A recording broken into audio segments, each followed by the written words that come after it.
Yo.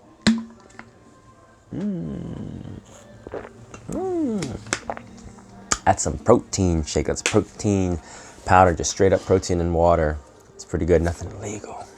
I want to talk to you today about a question that I get. I'm sure it's a common question for a lot of people. If you're curious about it, or if you ask other people, one of my clients asked me as we were discussing how to incorporate protein into her routine. How many times should I drink protein a day? How many times should I drink protein a day? And that's not really the question we're going to address. You could drink protein as much as you like. The specific question that we're going to address with this video is, can I replace my lunch with protein? The answer is yes and no. Of course, it depends. It always depends. It's always context dependent. You have to look at a variety of factors. Yes, because protein, depending on the sources, it's protein. And a lot of people, I think, have a difficult time meeting protein. And if you're going to drink protein, it's an easier way to get protein. Getting 25 grams of protein through a shake is much easier than getting 25 grams through food. It's faster, it's more convenient, you don't have to chew as much.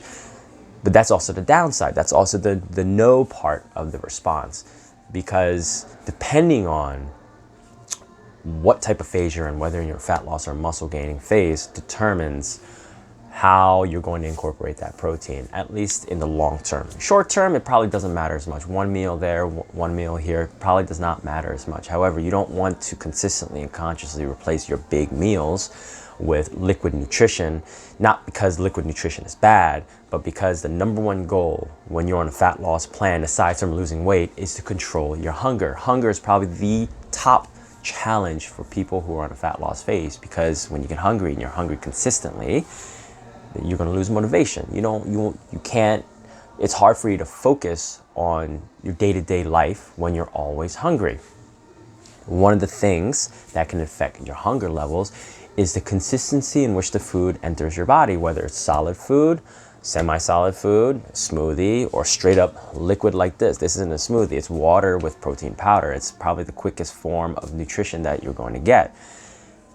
When you mechanically chew, that food is going to enter your stomach, and it's going to enter your stomach into a semi broken down state, like tenderized state, and it's going to take a little bit longer to leave your stomach than liquid nutrition, because some of that liquid nutrition might actually diffuse outside of your stomach lining. That's called gastric emptying rate. When you have a slower gastric emptying rate and it goes into your small intestine slower, it gives your body the hormones, the metabolic hormones that's released as a response to the energy coming in, more time to digest, metabolize, and absorb all that nutrition. And in turn, that leads to a longer sense of satisfaction and fullness. So, moral of this video is, whenever possible, chew your food. Solid foods. And then, of course, use proteins, shakes, smoothies, liquid nutrition in a pinch, or when convenience is the top factor and at a premium. All right, so if you have any questions, let me know. Hopefully this video was helpful for you.